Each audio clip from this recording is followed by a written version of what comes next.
can you tell us a little bit about what's LightMD?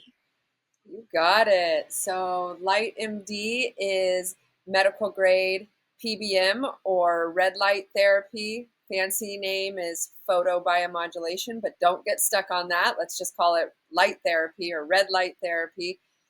So, it's a device, and this device has, when in its inception, was around since early 2000. So, right after NASA published their studies about wound healing in space with red light and maintaining bone density with near infrared light.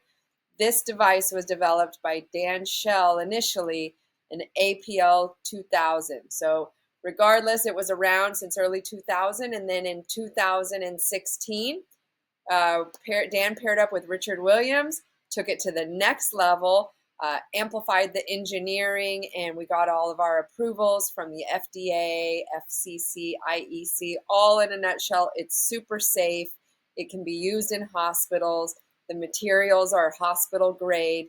There's about 40 patents on it.